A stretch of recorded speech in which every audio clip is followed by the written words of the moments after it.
Assalamualaikum warahmatullahi wabarakatuh. Nana, alhamdulillah kita bisa bertemu kembali untuk menjalankan kewajiban kita. Ustadz punya kewajiban kepada kalian untuk memberikan pelajaran. Kalian juga ada kewajiban untuk masih tetap belajar karena pada usia-usia seperti kalian adalah usia belajar supaya kedepannya bisa lebih baik. Nana, kali ini Ustadz akan menyampaikan materi pada bab yang ke-7 tentang qadha dan qadar. Silakan dibuka buku PAI-nya ya, bab yang ke-7 tentang qadha dan qadar. Perhatikan anak-anak.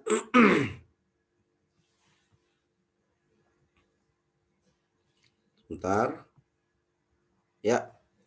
Jadi yang akan kita pelajari adalah menerima qadha dan qadar. Pertama, memahami makna qadha dan qadar, contoh-contoh qadha dan qadar, hikmah beriman kepada qadha dan qadar.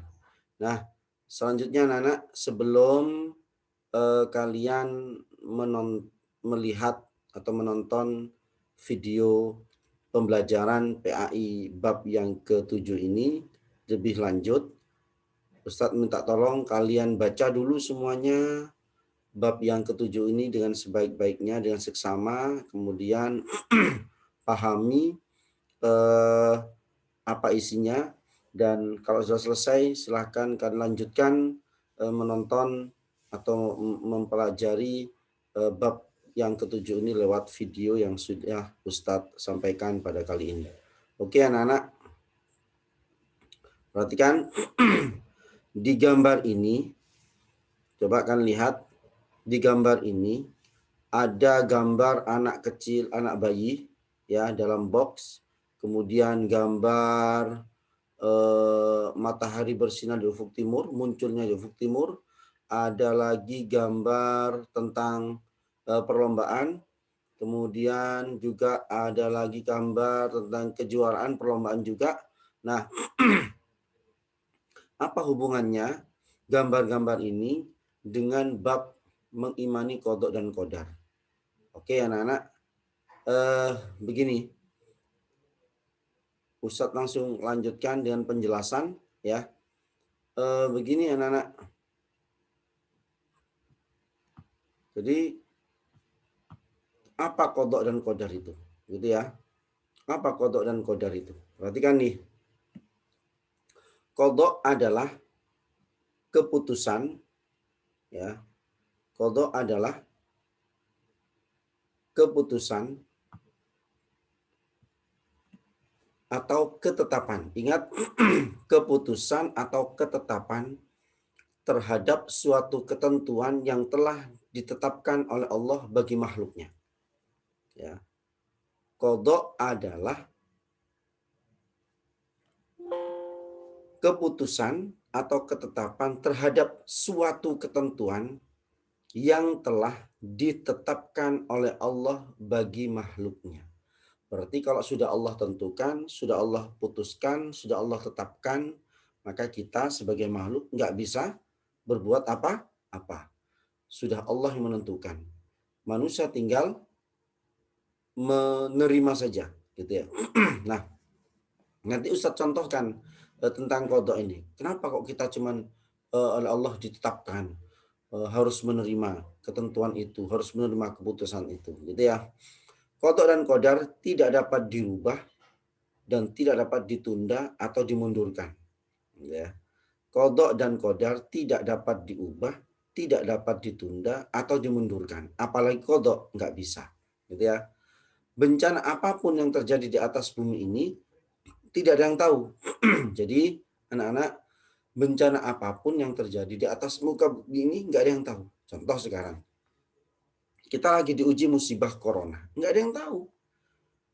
Nggak ada yang tahu. Ujuk-ujuk datang virus yang menyerang manusia. Kita nggak tahu. Akhirnya semuanya menjadi serba terbatas. mau keluar dibatasi, sekolah nggak bisa, ngaji nggak bisa, mau jalan-jalan juga ada batasan dan lain sebagainya. Nah, ini nggak ada yang tahu, hanya Allah yang tahu. Begitu juga kita tidak tahu kapan meninggal dunia atau kapan dunia ini kiamat.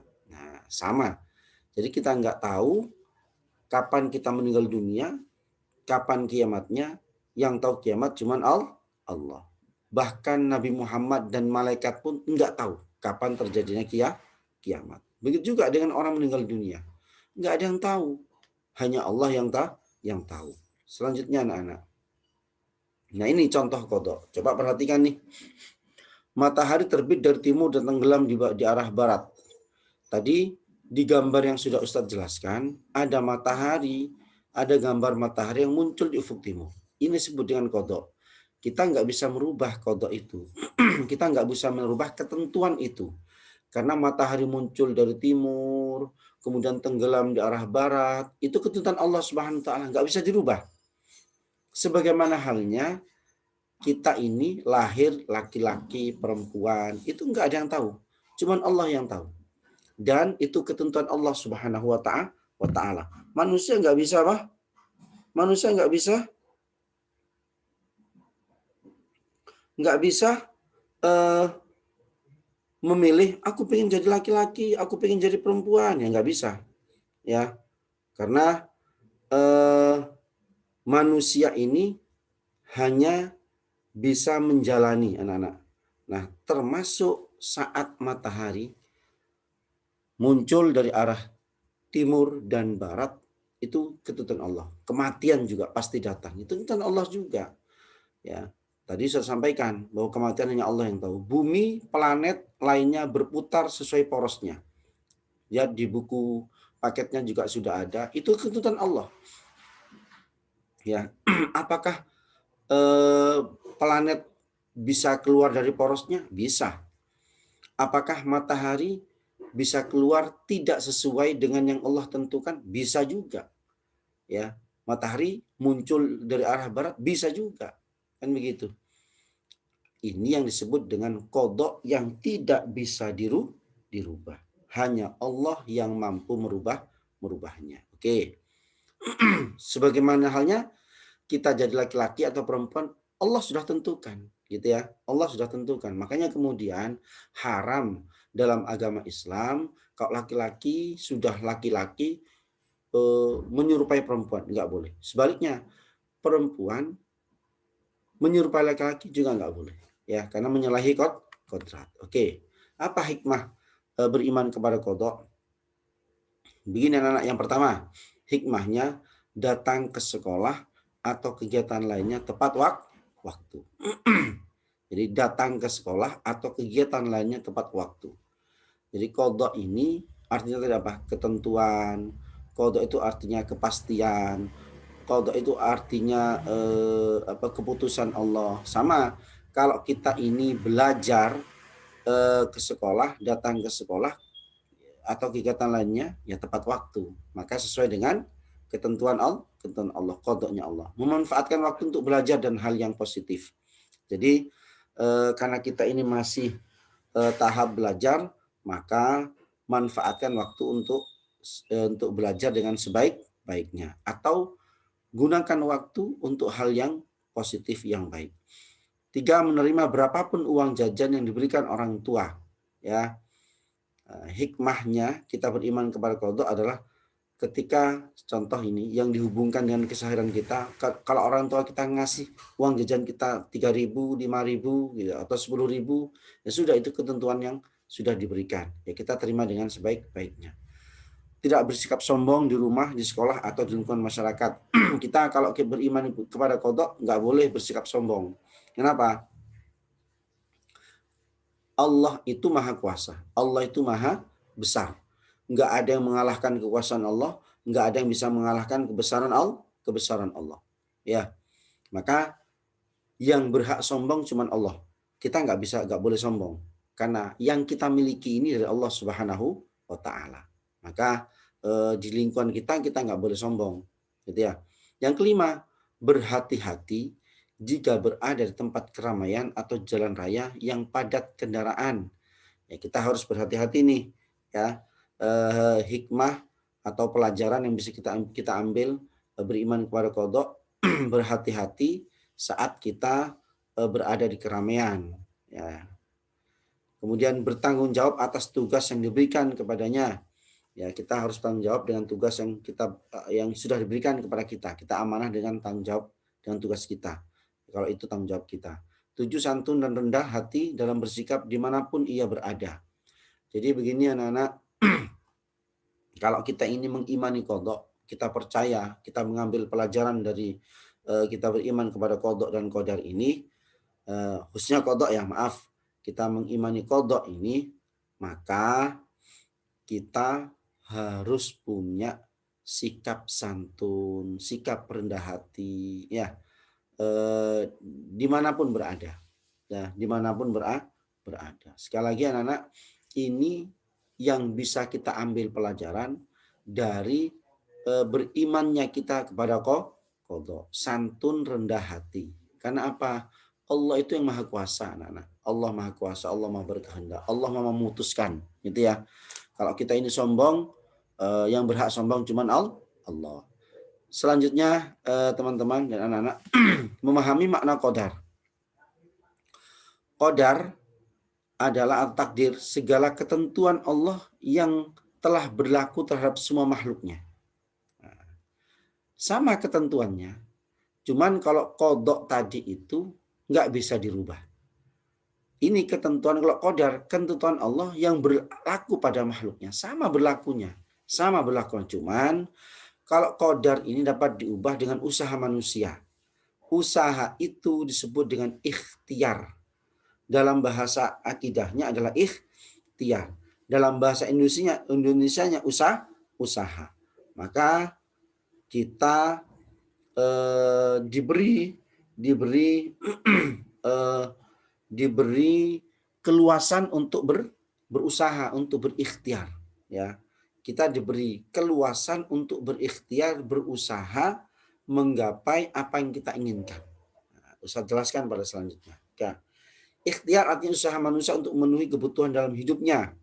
Jadi, kalau kita punya cita-cita, ya kita usahakan dengan sebaik-baiknya. Sesuatu itu terjadi atau tidak terjadi, pasti ada sebabnya. Ya.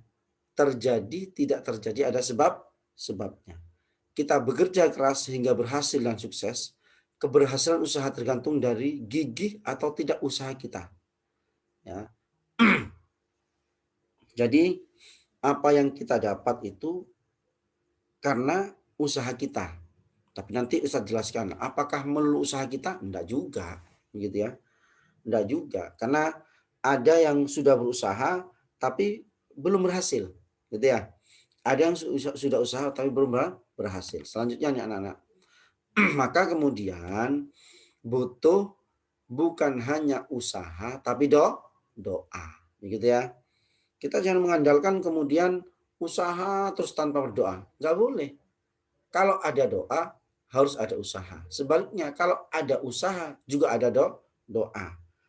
Nggak bisa kita kemudian aku tak usaha tanpa melibatkan Allah.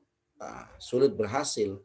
Makanya kakak kelas kalian tahun-tahun kemarin itu ketika sudah masuk bulan Januari begini ini, luar biasa usahanya, ya. Jadi ustadz-ustadzah yang ada di kelas 6 itu sudah menyiapkan kegiatan-kegiatan untuk untuk menghadapi ujian kelulusan, gitu ya, ujian kelulusan.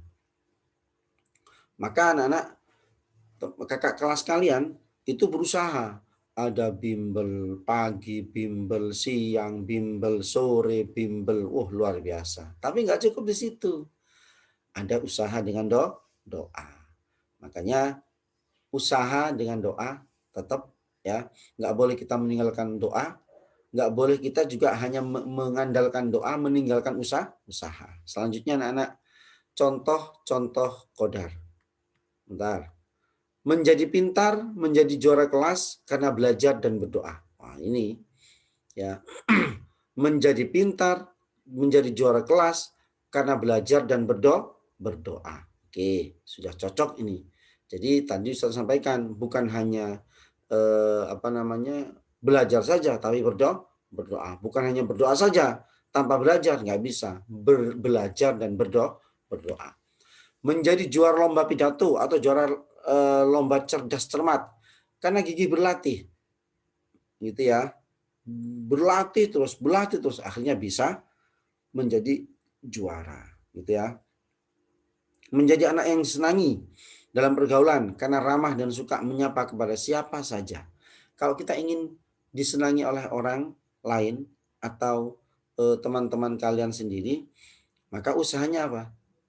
Usaha bersikap ramah dan usaha menyapa kepada siapa saja dengan sopan, gitu ya. Kalau nyapa tapi nggak sopan, nah, bagaimana mau disenangi oleh orang lain? Nggak bisa. Maka usahanya dengan apa? Bersikap ramah. Selanjutnya anak-anak, menjadi anak yang pandai membaca Al-Quran dan menjadi qari'ah terbaik di sekolah atau sampai ke tingkat provinsi, ya harus usaha yang gigih. Belajarnya harus lebih kuat, lebih giat lagi, lebih keras lagi belajarnya, ya. Nggak cukup kita cuman belajar sebentar, kemudian apa? Selesai. Enggak, belajar terus sampai kita bisa.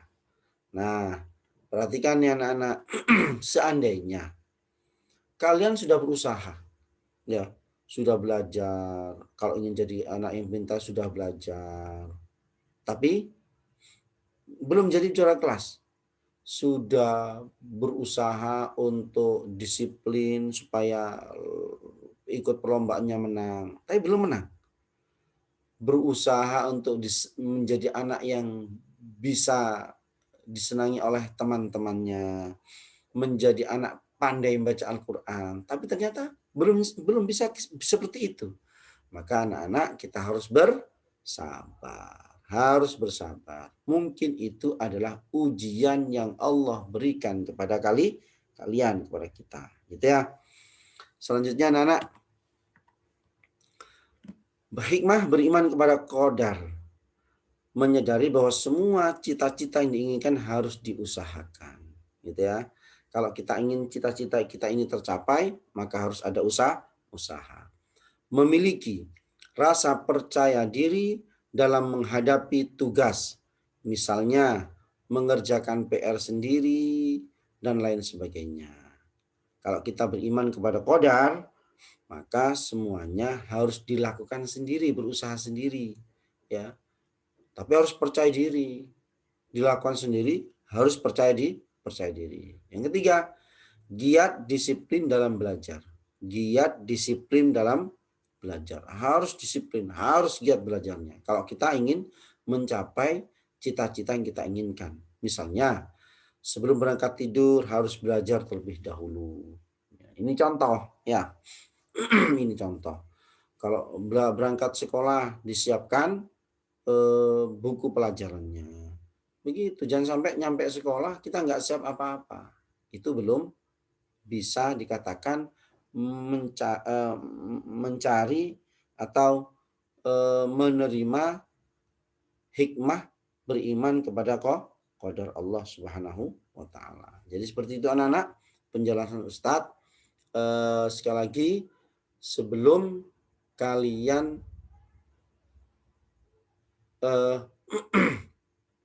melanjutkan melihat atau menonton video pembelajaran ini, Ustadz minta kalian tetap dibaca dulu materinya dengan sebaik-baiknya, ya, dibaca dengan sebaik-baiknya, dipahami. Nah, kemudian setelah nonton, saat nonton atau setelah nonton video pembelajaran ini, kalian mudah memahami dengan baik. Begitu ya. Tetap berdoa kepada Allah, semoga musibah COVID ini segera selesai. Ustaz akhiri, Assalamualaikum warahmatullahi wabarakatuh.